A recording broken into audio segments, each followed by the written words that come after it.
be done. Ìfẹ́ tirẹ̀ ni kí a ṣe. Is anybody like that here? Bí a rí ẹni bẹ́ẹ̀ nìyí. Let me hear you say it loud and clear. Ẹni kan kí o sọ ọ́ lógoro.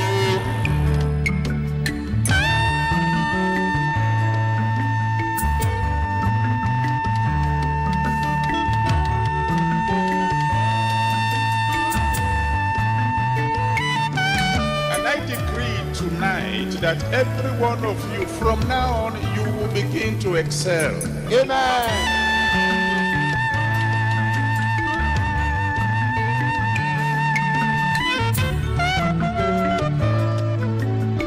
Who is the one fellow that you will stand beside him or her and say, you are the one who will get my attention?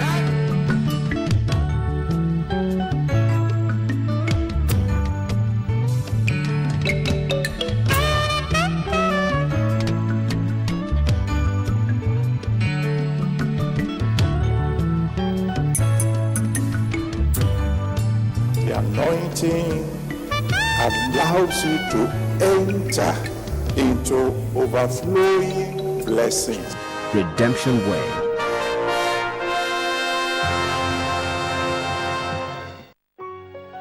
And somebody shout hallelujah.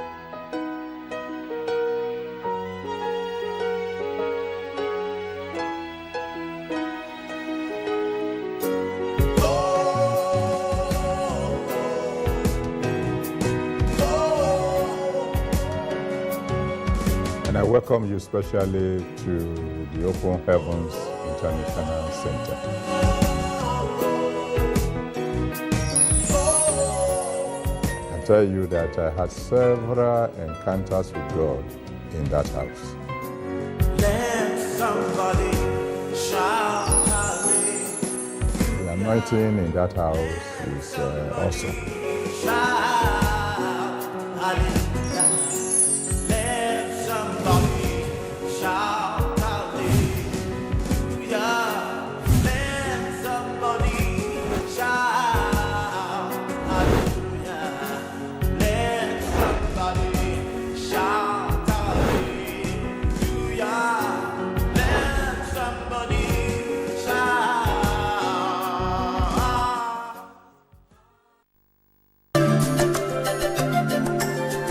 There is a Redeemed Christian Church of God very close to you. Join them for a life-changing experience in worship.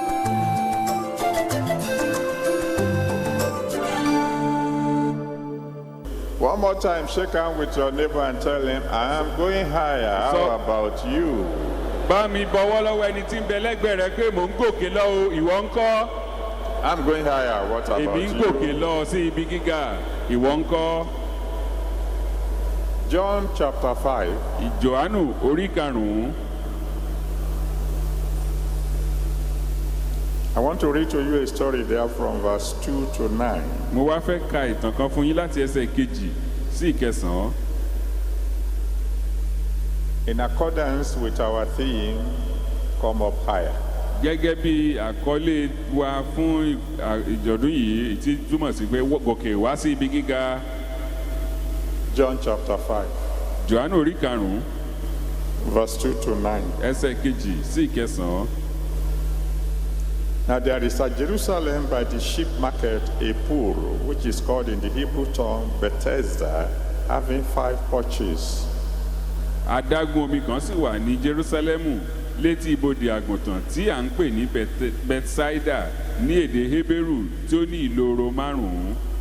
In this lay a great multitude of impotent folk, of blind, halt, withered, waiting for the moving of the water. Nínú wọ̀nyí ní ọ̀pọ̀ àwọn abirùn ènìyàn gbé dùbúlẹ̀ sí, àwọn afọ́jú, arọ àti àwọn gbígbẹ, wọ́n sì ń dúró de ríru omi. For an angel went down at a certain season into the pool and troubled the water. Whosoever then first, after the troubling of the water, stepped in was made whole, or whatsoever disease he had. Nítorí áńgẹ́lì a máa dìgbà sọ̀kalẹ̀ lọ sínú adágún náà, a sì máa rú omi. Lẹ́yìn ìgbà tí a bá ti rú omi náà tán, ẹnikẹ́ni tí ó bá kọ́ wọ inú rẹ̀ á di alára dídá nínú àrùnkárùn tí ó ní. And a certain man was there which had an infirmity 30 and 80 years. ọkùnrin kan sì wà níbẹ̀ ẹni tí ó wà ní àìlera rẹ̀ ní ọdún méjìdínlógójì. Thank you, Jesus. Amen. Oh, Lord. Thank you, Jesus. Thank you, Jesus. The Lord said there's someone here tonight. olúwa sọ pé ẹnìkan wà ní ìlálẹ́ yìí He said, in order to prove to you that He's the Lord of hosts, pé láti fi hàn ọ́ jẹ́wọ́ fún ọ pé òun jẹ́ ọlọ́run àwọn ọmọ ogun. He said He will use your enemies to promote you.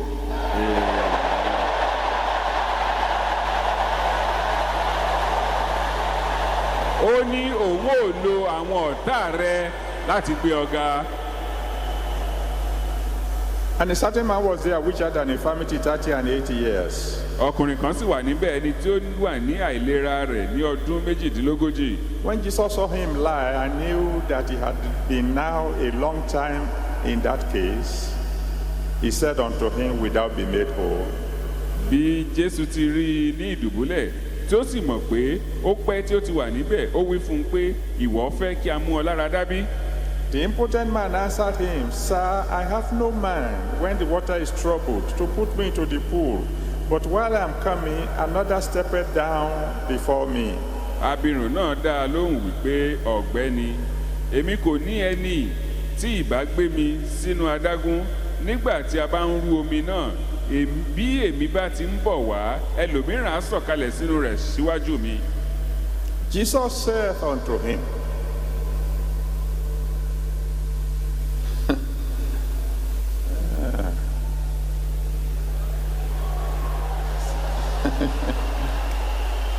Thank you, Jesus.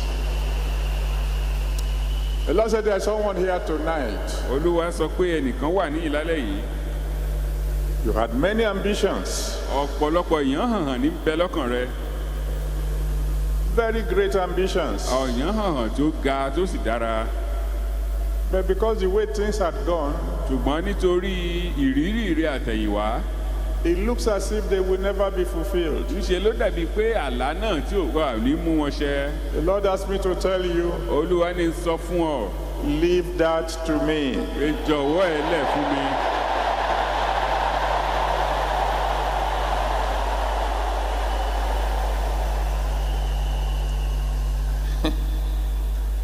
I know it's going to be a great night, but I'm being surprised myself. mo mọ̀ pé alẹ́ tó máa rẹwà lálẹ́ yìí ṣùgbọ́n ọlọ́run fúnra rẹ̀ ń yà mí lẹ́nu.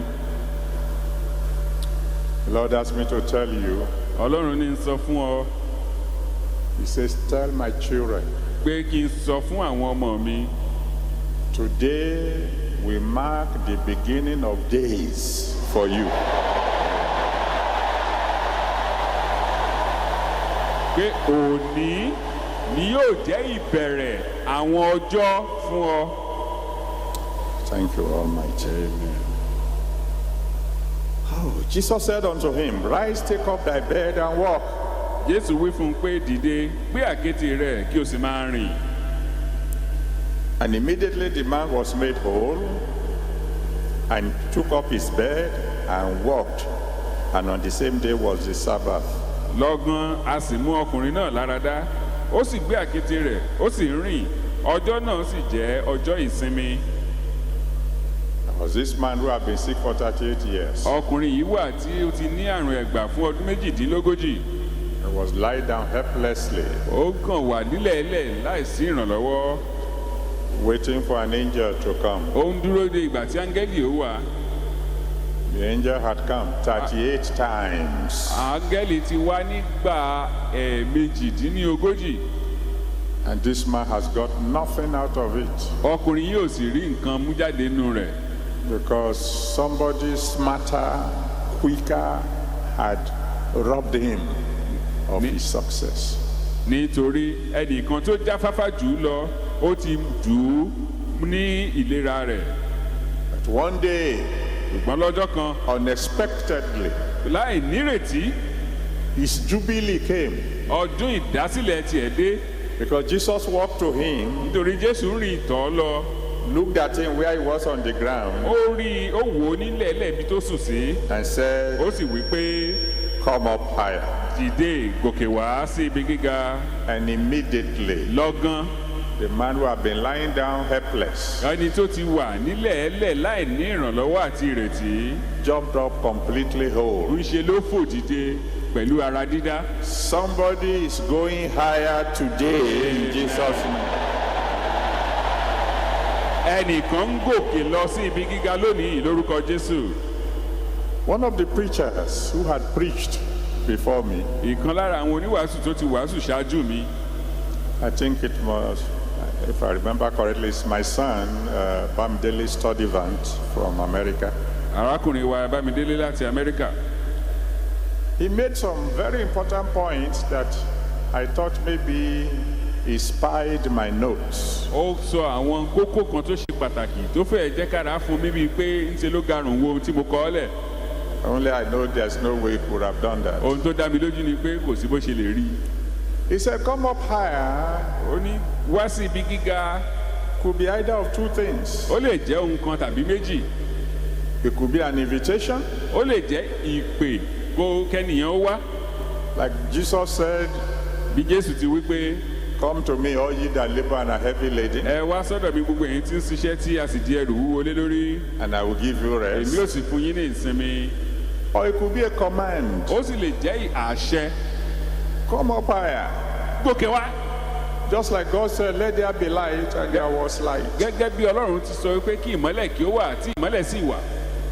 He went further to say ó tún wá tẹ̀síwájú láti sọ wípé that the one who is going to ask you to come up higher ẹni tí ó wá pè ọ́ pé kó o wá sí ibi gíga must be somewhere at least higher than you. ó ní láti wà níbi tó jẹ́ pé ó pepele tó ga ju tiẹ̀ lọ. And today, God is the one calling us to come higher. lónìí o Ọlọ́run fúnra rẹ̀ ni wá ń pè wá pé ká wá síbi gíga. And we all know that according to Psalm 91 verse 1, àwa sì mọ̀ gẹ́gẹ́ bí orin Dáfídì orí kọkànléní àádọ́rùn-ún ẹsẹ̀ ìkíní ti wí. Psalm 91 verse 1, orin orí kọkànléní àádọ́rùn-ún ẹsẹ̀ ìkíní. the one who is calling us to come higher ẹni tí ń pè wá pé kí a wá sí ibi gíga yìí is called the Most High. ó ní à ń pè ní ọ̀gá ògo. Ecclesiastes chapter 5 verse 8. oníwàásù orí karùn-ún ẹsẹ̀ ìkeje 8. ẹsẹ̀ ìkẹjọ. Ecclesiastes 5 verse 8 oníwàásù orí karùn-ún ẹsẹ̀ ìkẹjọ. calls him the one who is higher than the highest. ó ní òun ni ẹni tó ga ju ẹni gíga lọ. So the one who is inviting us to come up higher nítorí náà ẹni tí ń pè wá pé ká wá sí ibi gíga yìí surely is higher than all of us. ó nítòótọ́ ó ga ju gbogbo wa lọ. Not only that, kì í ṣèyẹn nìkan o. the one who is inviting you to come up higher ẹni tó bá máa pè ọ́ pé kó o wá sí ibi gíga must have the ability to help you climb. ó ní láti ní agbára láti ràn ọ́ lọ́wọ́ láti gòkè wá. In case you want to come higher but you cannot do so, bóyá o fẹ́ gòkè ṣùgbọ́n o ò lè ṣe bẹ́ẹ̀ fúnra ẹ. he must have the ability to help you come. ó ní láti ní agbára fúnra rẹ̀ láti lè ràn ọ́ lọ́wọ́ gòkè o. Because when Jesus said to this man, nítorí nígbà tí Jésù sọ fún arákùnrin yìí get up, take your bed and walk, gbé dìde kí o gbé àkéte rẹ kí o sì máa rìn. the Bible says immediately he was made whole. bíbélì sọ pé lọ́gán ni a mú un lára dá. And the fellow who is asking you to come up higher ẹni náà tí ó máa pè ọ́ wá sí ibi gíga must have the power to Only- deal with those forces trying to hold you down. ó ní láti ní agbára láti dojú ìjà kọ àwọn ipákípá tí ó ń dùn ẹ́ mọ́lẹ̀. I want to thank God for all the testimonies we have had tonight. mo wá dúpẹ́ lọ́wọ́ Ọlọ́run fún àwọn ẹ̀rí gbàǹkọ̀gbì tá a gbọ́ lálẹ́ yìí. I have had testimonies mo in ti my ń gbọ́ life. àwọn ẹ̀rí ṣáájú rí. I had some tonight. mo gbọ́ kan lónìí. I had some yesterday. mo gbọ́ kan lánàá. I heard of a pregnancy that came after 6 months and the baby is 100% normal as if not premature. mo gbọ́ ti ọmọ tá a bí lẹ́yìn oṣù mẹ́fà tó sì jẹ́ pé ṣákàlára dá. I've had the testimony now of a couple who The husband said, you ask, how many babies you will want? mo gbọ́ ti lónìí ọkọ ń sọ fún ìyàwó pé béèrè ọmọ mélòó la fẹ́. And she said, let's ask for 3. ìyàwó níjà béèrè mẹ́ta. And the husband said, I agree. ọkọ sì ní mo fà ń tẹ́ sí. And they brought the triplets to mo show dẹ̀ us. rí bí wọ́n ṣe gbé ẹ̀wọ̀n ìbẹ́ta wọ̀nyí wá lálẹ́ yìí. I've had the testimony now mo tún wá gbọ́ kan sí i. of bullets passing through the front of the dress, coming out at the back of the dress, and leaving the body alone. I've seen that one. hallelujah.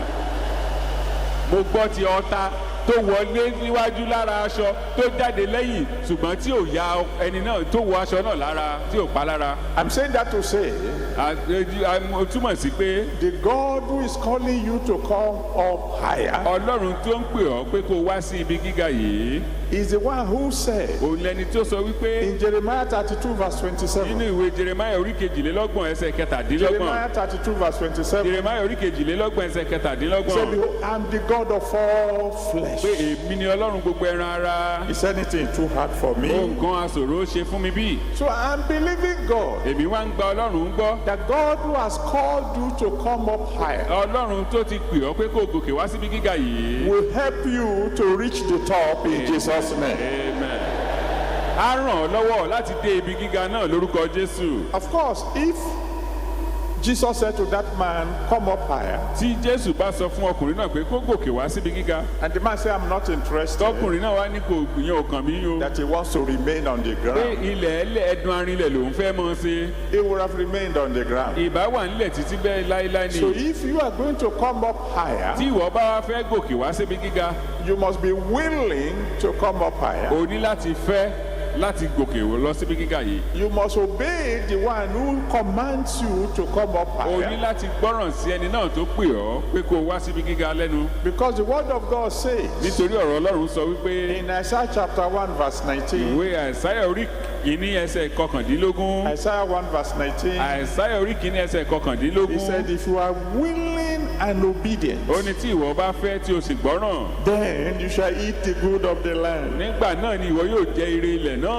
When God calls you to come up higher, tí ọlọ́run bá pè ọ́ kó o wá sí ibi gíga you must have faith in the God who is calling you to come up higher. o ní láti ní ìgbàgbọ́ nínú ọlọ́run náà tó ń pè ọ́ wá síbi gíga yìí. Because Hebrews 11 verse 6, nítorí ìwé hébérù orí kọkànlá ẹsẹ̀ ìkẹfà Hebrews 11 verse 6 hébérù orí kọkànlá ẹsẹ̀ ìkẹfà says, without faith it is impossible to please ó God. sọ wípé láìsí ìgbàgbọ́ kò ṣeé ṣe láti wu ọlọ́run. And Mark 9 verse 23, máàkù orí kẹsàn-án ẹsẹ̀ kẹtàlélógún Mark chapter 9 verse 23 máàkù orí kẹsàn-án ẹsẹ̀ kẹtàlélógún says, if you can only believe, ó pé bí ìwọ bá gbàgbọ́ all things are possible ohun gbogbo ní ṣíṣe to him that believes. fún ẹni tí ó gbàgbọ́. And when God calls you to come up higher, nígbà tí ọlọ́run bá pè ọ́ kó o wá sí ibi gíga you must make the necessary effort to go higher. o ní láti sa ipá tiẹ̀ láti lè lọ síbi gíga yìí. Even if all the efforts you are going to make is prayer, bó bá tilẹ̀ jẹ́ pé àdúrà lásán ló lè gbà you must pray determined prayer o wá ní láti gbàdúrà náà pẹ̀lú gbogbo ọkàn rẹ until you find yourself on top. títí ìwà fi rí ara rẹ ní ibi gíga náà. I'm believing God for all of you who are listening to me tonight. mo wá ń gba ọlọ́run wá fún gbogbo èyí tí ń gbọ́ mi lálẹ́ yìí. Before the sun rises, kí òòrùn ó tó yọ lọ́la. you will be higher. amen. wàá ti ga sí i. Everybody knows gbogbo ènìyàn ló mọ̀ that life is in levels. pé ìgbé ayé yìí nípele nípele ló wà. There are all manners of levels. oríṣiríṣi ìpele ní bẹ. I mean, for example, fún àpẹẹrẹ there is the level of the poor, ìpele kan ní ti àwọn tí ò tálákà. there is the level of the comfortable, ìpele kan ní ti àwọn tó kàn tiẹ̀ sẹ́pẹ́rẹ́ fún. there is the level of the rich, ìpele kan ní ti àwọn ọlọ́rọ̀. there is the level of the wealthy, ìpele kan sì ní ti àwọn tí wọ́n ní dúkìá. there is the level of the prosperous, ìpele kan ní ti àwọn tí ń ṣe rere. and there is the level of the flourishing. ìpele kan sì ti ní ti àwọn tí ń gbilẹ̀. I don't know which level you are mo today, mọ ìpele yòówù kó wà lálẹ́ yìí. but in the name that's above every other name, ṣùgbọ́n ní orúkọ tó ju gbogbo orúkọ lọ.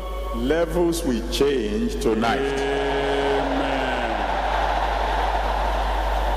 ìpele rẹ yóò ṣípò padà lálẹ́ yìí. Let's look at the story of this man. Just take just a few things because our time is fast spent. ẹ jẹ́ a kàn wo fi ojú sùnùkùn wo àwọn ẹ̀kọ́ díẹ̀ nínú ìtàn ọkùnrin yìí. Jesus stood by him, Jésù dúró ní ẹ̀gbẹ́ rẹ̀. the great physician, Olùwòsàn ńlá ni fúnra rẹ̀. the one who has never been sick, Ẹni tí ò ṣàìsàn rí. the one who does not know sickness, Ẹni tí ò mọ àìsàn.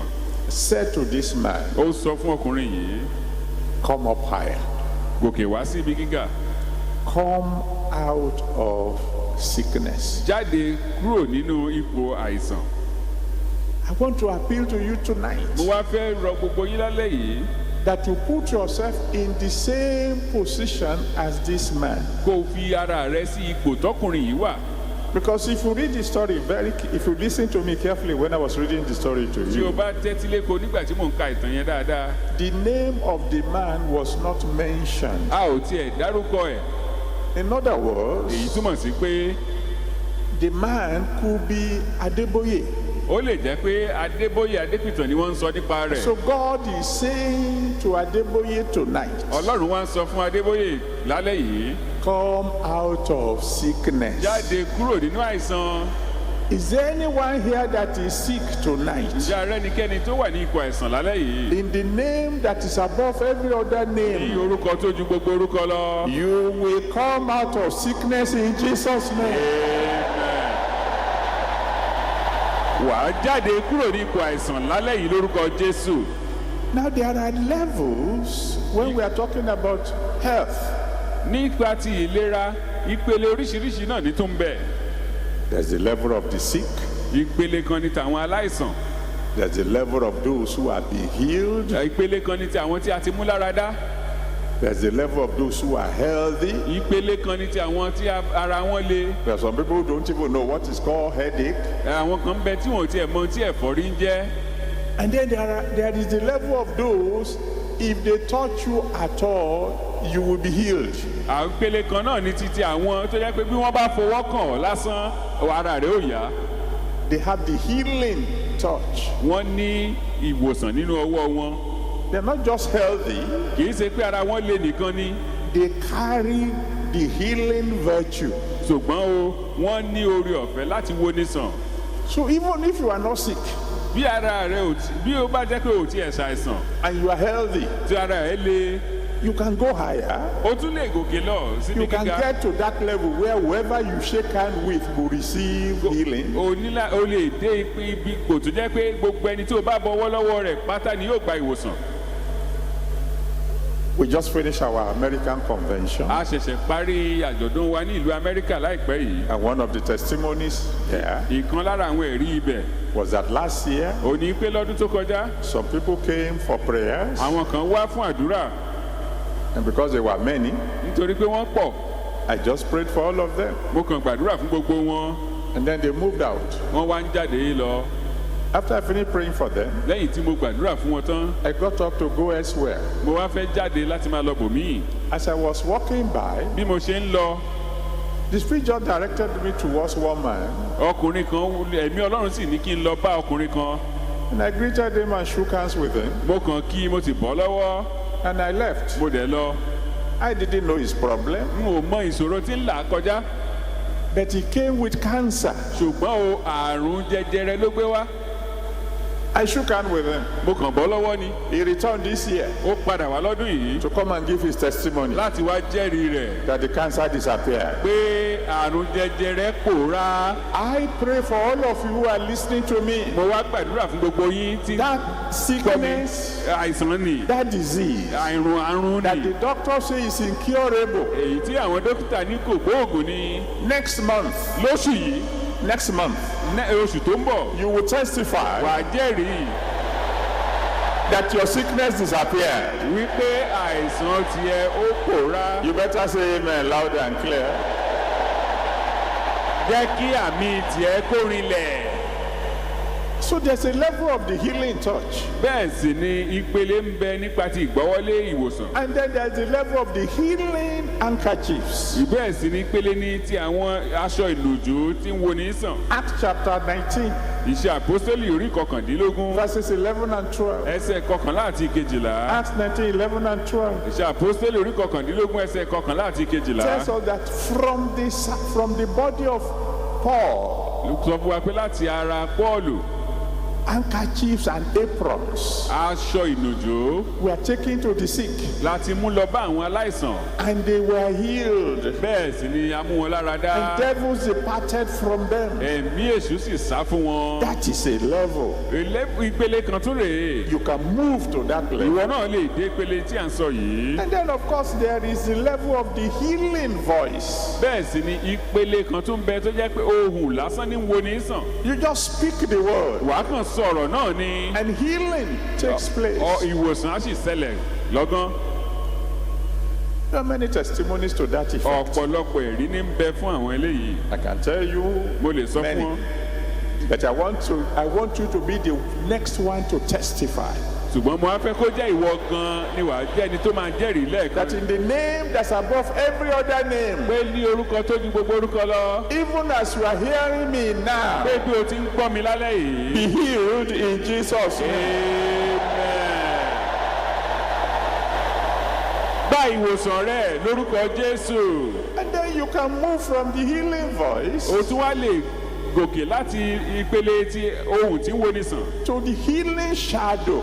lọ sí ìpele tí òjìji rẹ̀ ti ń wo ni sàn. Acts chapter 5, Iṣẹ́ àpọ́sítélì rí karùn-ún verse 14 to 16. ẹsẹ̀ kẹrìnlá sí kẹrìndínlógún. Acts 5, 14 to 16 Iṣẹ́ àpọ́sítélì rí karùn-ún ẹsẹ̀ kẹrìnlá sí kẹrìndínlógún. tells ó sọ us fún wa that the shadow of Peter pé òjìji Pétérù was healing the sick. ó ń wo àwọn aláìsàn sàn. That's a level. ìpele kan tún You nìyẹn. can move from the sick ó lè jáde láti ìpele ti aláìsàn to the healed, lọ sí ẹni tí a mú lára dá to the healthy, lọ sí abarapá to the one with the healing touch, àti ẹni tí ó ní ìfọwọ́kanni láti wòsàn to the one with the healing handkerchief, àti ẹni tí aṣọ ìnùjú rẹ̀ ń wo ni sàn to the one with the healing voice, tàbí ẹni tí ohùn rẹ̀ ń wo ni sàn to the one with the healing shadow. tàbí ẹni tí òjìji rẹ̀ ń wo ni sàn.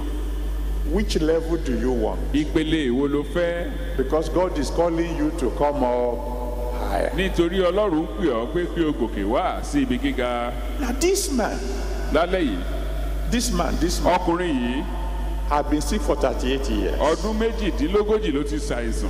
You don't need to be there to know o ní láti wà ń bẹ̀ kó o tó mọ̀ that his wealth has dwindled year after year for 38 years. wípé ọrọ̀ rẹ̀ ti forí ṣánpọ́n lọ́dún bí ọdún ṣe ń gorí ọdún fòdìdí ọdún méjìdínlógójì yìí. But the Lord that owns all things ṣùgbọ́n Ọlọ́run tó ní ohun gbogbo stood by him ó dúró lẹ́gbẹ̀ẹ́ rẹ̀ and ó said, sì wí pé come out of poverty. jáde kúrò nínú òṣì rẹ. And I'm repeating tonight mo wá tún sọ lálẹ́ yìí as the representative of the Most High God. gẹ́gẹ́ bí ikọ̀ Ọlọ́run Olódùmarè. There is someone here tonight. ẹnìkan ń bẹ níyìn lálẹ́ yìí. You will come out of poverty.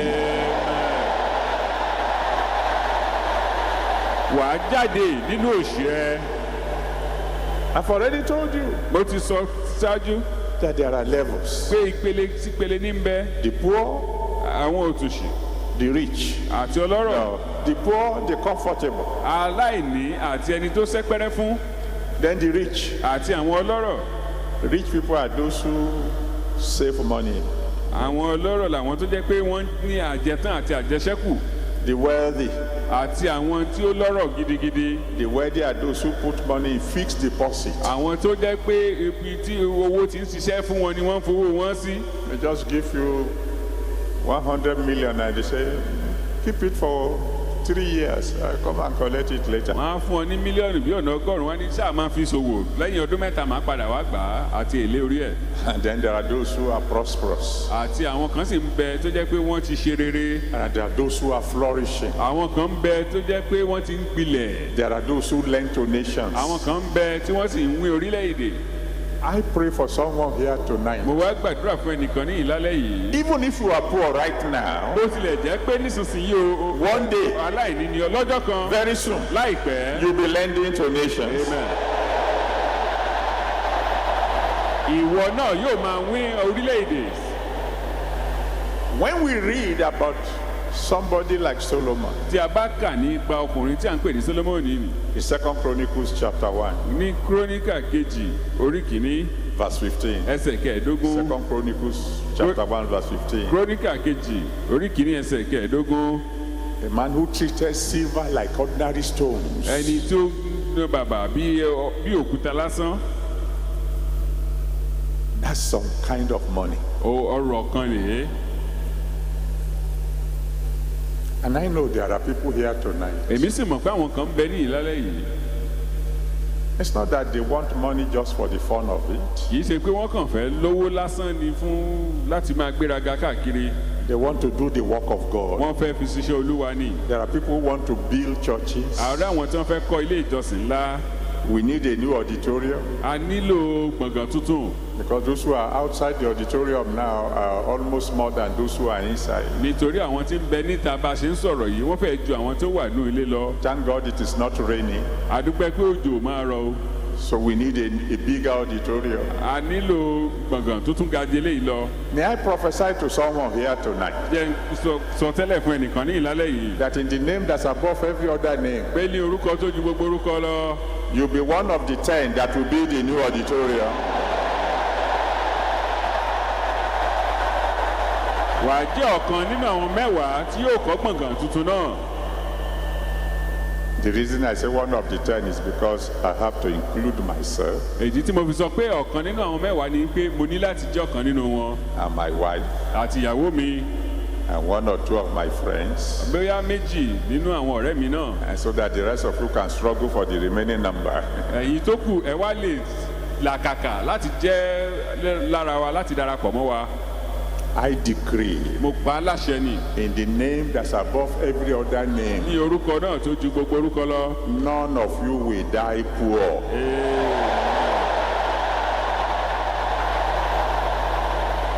kò sí ẹni nínú yín tí yóò kú sí ipò aláìní. Jesus stood beside this man, jésù dúró lẹ́gbẹ̀ẹ́ rẹ̀. this nameless man, ọkùnrin tí ó jẹ́ pé a ò tiẹ̀ mórúkọ ẹ̀ yìí. so low, so unimportant that they didn't even bother to mention his name. ó kú rẹpẹ̀ débi pé kò tiẹ̀ sí ẹni tó béèrè orúkọ rẹ̀. Because among the Jews, nítorí láàrin àwọn Hébérù, if you are important, tó bá jẹ́ ẹni ńlá, if you come from a good home, tó bá wá láti ìdílé ire, they will mention your name wọ́n á dárúkọ ẹ and the name of your father. àti orúkọ bàbá tó bí ọ. If your family doesn't matter, tí mọ̀lẹ́bí rẹ ò bá tilẹ̀ níláárí, they will mention your name wọ́n á dárúkọ ẹ. and they won't bother to mention the name of your father. wọn ò tẹ̀ ní sọ orúkọ bàbá tó bí ọlọ́mọ. But this man was so useless. ṣùgbọ́n ọkùnrin yìí kò jámọ́ nǹkan tó bẹ́ẹ̀ gẹ́. They didn't even mention his name. wọn tiẹ̀ lè dárúkọ ẹ̀. They mentioned the name of Bartimaeus, àṣà dárúkọ Bátíméù afọ́jú. the son of Timaeus. ọmọ Tíméù. Even though he was a beggar, bó tilẹ̀ jẹ́ pé alágbe ni. they still mentioned his name and the name of his father. wọ́n dárúkọ ẹ̀ wọ́n sì dárúkọ bàbá ẹ̀. But this man was so useless, they didn't mention his name. ṣùgbọ́n ọkùnrin yìí ti di ẹdun arinlẹ̀ tó bẹ́ẹ̀ gẹ́ tó yẹ pé wọn ò tiẹ̀ dárúkọ ẹ̀. But the great promoter stood beside him ṣùgbọ́n Ọlọ́run ti ń gbé ní gádúró lẹ́gbẹ̀ẹ́ rẹ̀. and said, ó sì wí pé "Come up higher." gòkè wá sí ibi gíga. As the Lord lives, bí Ọlọ́run ti ń bẹ láàyè. I prophesy to someone here wọ́n wá sọ tonight. tẹ́lẹ̀ fún ẹnìkan ní ìlálẹ́ yìí. Nobody may know you now, wọ́n lè má mọ̀ ọ́ lálẹ́ yìí but o. before you die, ṣùgbọ́n kó o tó kú. the world will celebrate you. gbogbo àgbáyé ni yóò bá ọ yọ̀. Because the God who is asking you to come up higher nítorí Ọlọ́run tó ń pè ọ́ wá sí ibi gíga yìí.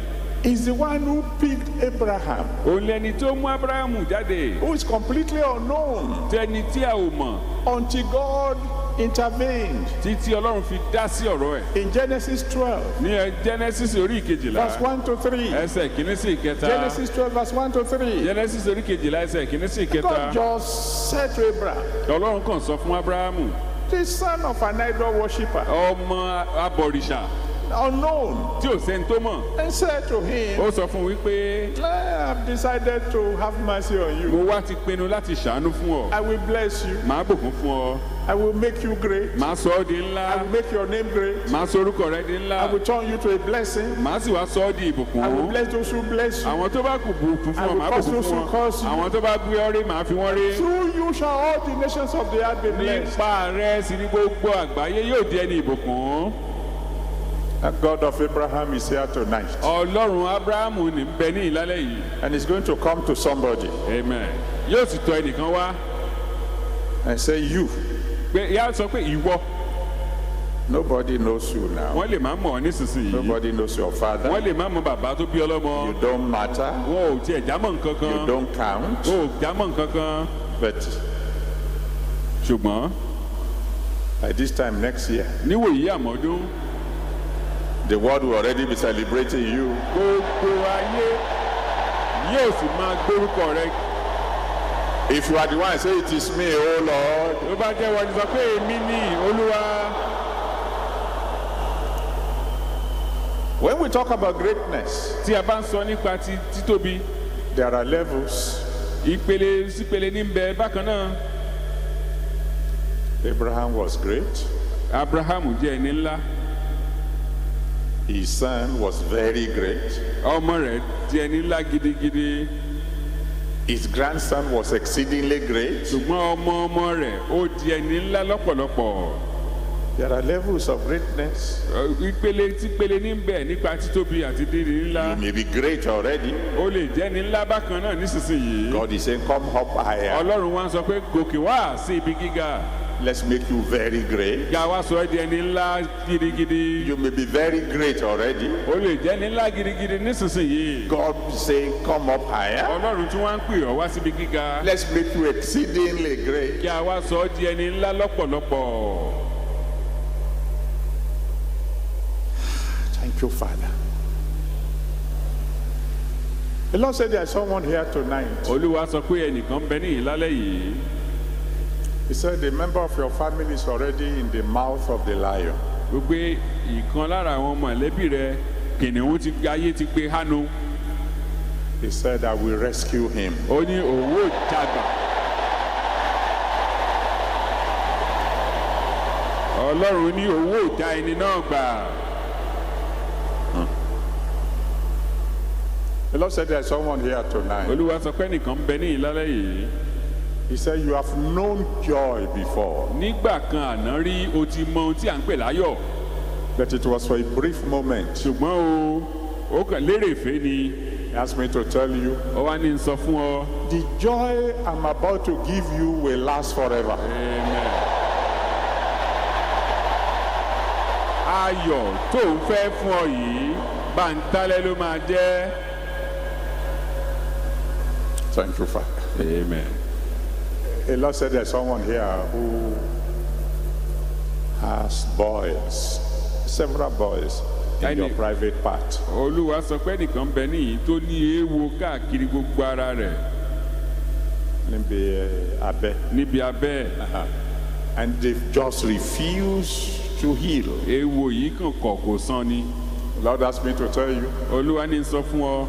you can check, they're already gone. Amen. Pé o lè wò ó nísinsìnyí wọ́n ti lọ.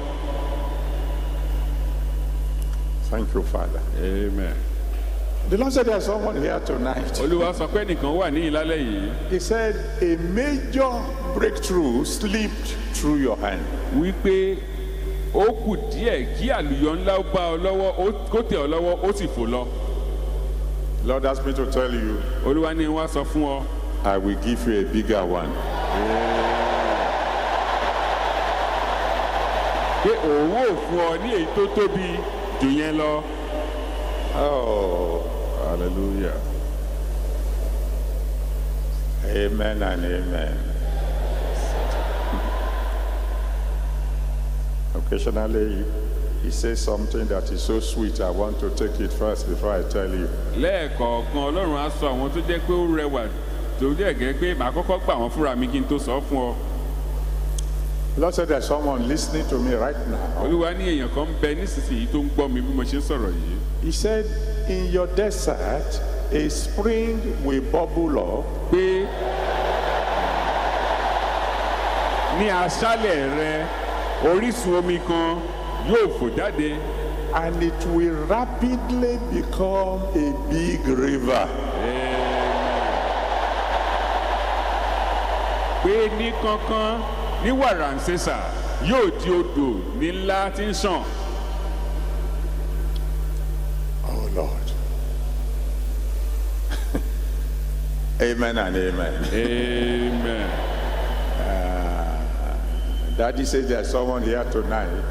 dáàdi sọ pé nìkan wà níyìn lálẹ́ yìí He said for the rest of your life, pé ní gbogbo yòókù ọjọ́ ayé ẹ your song will be, orin rẹ yóò jẹ́ it is raining all over me.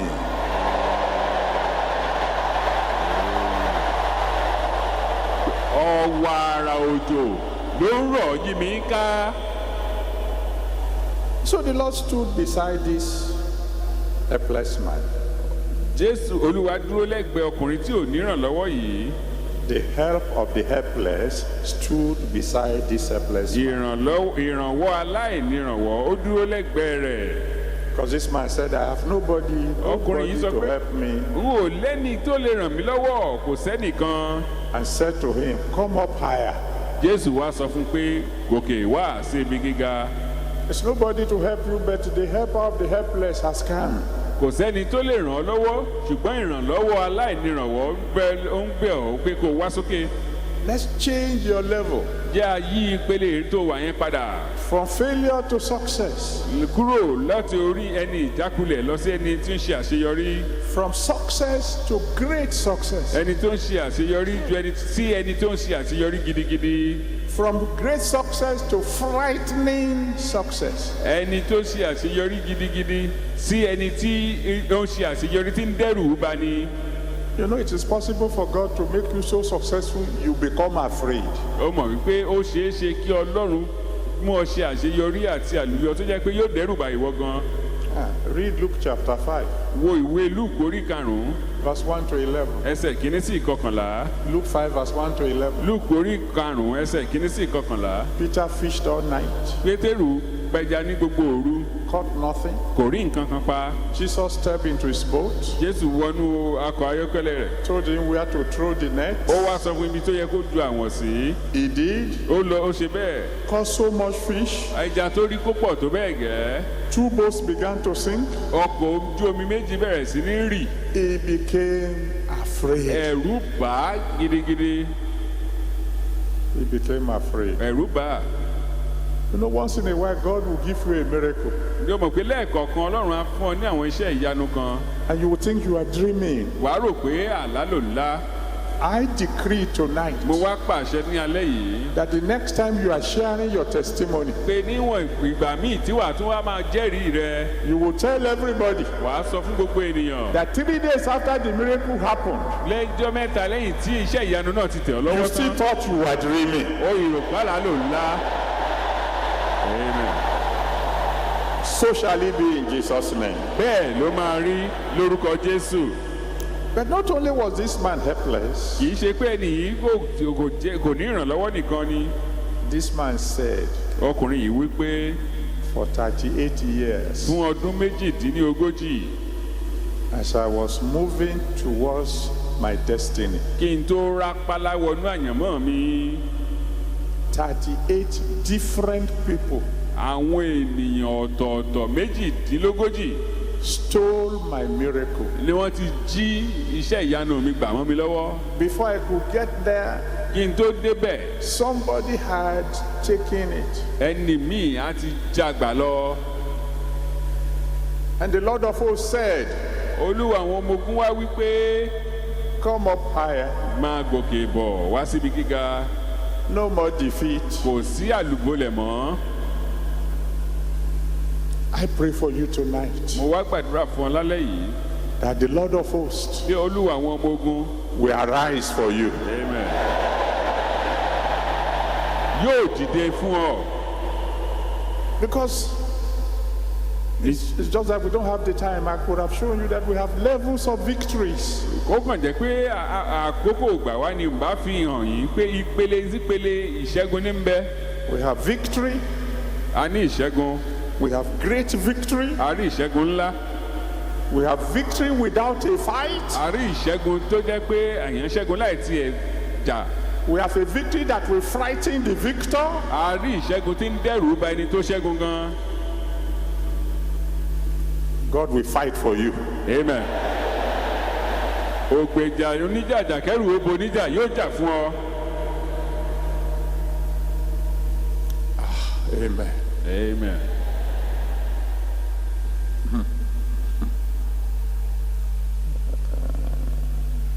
The Lord said there's someone here tonight. Olúwa sọ pé èèyàn kan wà ní ìlálẹ́ yìí. He said from now on, Pé láti òní lọ, 3 words shall no longer be in your dictionary. ọ̀rọ̀ mẹ́ta kò ní sí ní gbólóhùn tí wàá máa sọ mọ́. Failure, Ìjákulẹ̀, defeat, àlùbọ́lẹ̀ and agony. àti ìrora ọkàn. So those 3 words, Àwọn ọ̀rọ̀ mẹ́tẹ̀ẹ̀ta yìí he said they will never again be in your dictionary.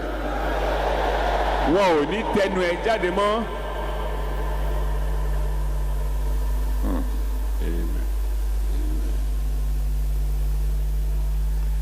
The Lord asked me to tell you a story. Olúwa ní sọ ìtàn kan fún yín. Because there's something he wants to say. Torí nǹkan ń bẹ tó fẹ́ sọ lẹ́yìn ẹ̀. When we were in the very first auditorium, Nígbà tí a wà nínú gbọ̀ngàn àkọ́kọ́ tí ń bẹ lẹ́gbẹ̀ẹ́ òpópónà márosẹ̀ several years ago, ọ̀pọ̀lọpọ̀ ọdún sẹ́yìn, I was preaching like this. mò ń wàásù lọ́jọ́ kan bí alẹ́ yìí. God said Olúwa wí pé that there was someone in the crowd, ẹnìkan ń bẹ láàrin èrò that the fellow was going to have 3 financial breakthroughs. pé yóò rí àlùyọ mẹ́ta pàtàkì ní ti ìṣòwò náà. God said the first one, 100% of it belongs to God. Pé ètè àkọ́kọ́ gbogbo èrè tó bá rí ń bẹ̀ tòun Ọlọ́run ni. That the second one is to be divided 50-50 between God and the fellow. Pé èyí kejì àwọn àjọ pín in lọ́gbọọgba Ọlọ́run á gba ìdajì òun náà á mú ìdajì. And that the third one Pé ṣùgbọ́n ẹ̀kẹta will wipe out all the debts that the fellow is owing. pé gbogbo gbèsè yòówù kó ti jẹ pátápátá ni yóò gbàgbé. I announced it. Mo wá fi tó wa létí. Some days later, Láìpẹ́ a widow came. obìnrin opó kan wá. It's a widow I know very well. Ó jẹ́ ẹni tí mo mọ̀ dáadáa. She had 17 mouths to feed. Ó ní ẹnu mẹ́tàdínlógún láti bọ́ lójoojúmọ́. And she was heavily in debt, Ó sì jẹ gbèsè rẹpẹtẹ. not only in Nigeria. Kìí ṣe nílẹ̀ yìí nìkan. The bank in London have been threatening her because of the debt they say the husband is owing. Àwọn ilé ìfowópamọ́ ní ìlú ọba ti bẹ̀rẹ̀ sí ní fẹjúmọ́ nítorí gbèsè tọkọ ẹ̀ jẹ́ lẹ̀ kó tó kú. So she came. Ó wá sáré tọ̀ mí wá. Daddy, Bàbá, I've got the first financial breakthrough. àlùyọ àkọ́kọ́ rèé mo ti rí gba. And I brought it. Mo sì gbé wá. I said, sister, please, please.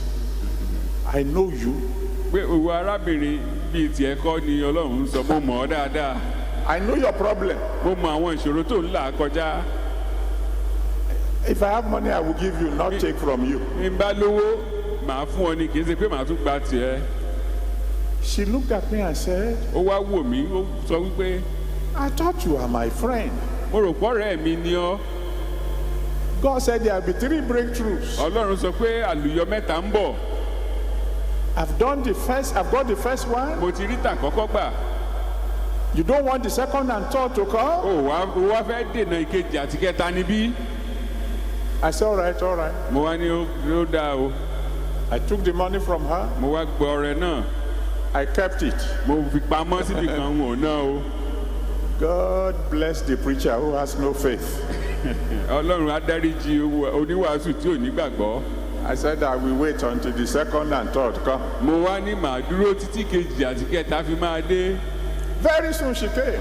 láìpẹ́ ó tún yọjú. The second has come. ìkejì ti dé. This is 50% for Jesus. ìdajì rẹ̀ rèé fún Jésù Olúwa mi. I kept it. mo tún fìyẹn náà pamọ́. I didn't touch either of the two. n ò fọwọ́ kàn kankan nu méjèèjì. Then the third one came. ìkẹta wá dé wàyí o. A letter came from the bank in London. wọ́n wá kọ lẹ́tà sí láti ilé ìfowópamọ́sí ní ìlú London. We are sorry. jọ̀wọ́ má bínú o. We made a mistake. a ṣe àṣìṣe. Your husband didn't owe us. ọkọ ẹ ò jẹ wá lówó. We are the one owing your husband. àwa gan-an la wá jẹ ọkọ ẹ lówó. So they God went and changed the books. Ọlọ́run wá yí gbogbo ìwé padà. And they paid what they say they are owing the husband. ohun tí wọ́n ní àwọn jẹ́ wọ́n wá jẹ ọkọ rẹ̀ wọ́n san fún un. And he cleared all her ó debts. sì wá gbogbo gbèsè ẹ̀ wá di ohun àfìsẹ́yìn. Now listen to me carefully. wá gbọ́ mi gidigidi. God said there's someone here tonight. Olúwa sọ pé èèyàn kan wà ní ìlálẹ́ He yìí. said you are going to have 3 financial pé breakthroughs. ìwọ náà yóò ní àlùyọ mẹ́ta.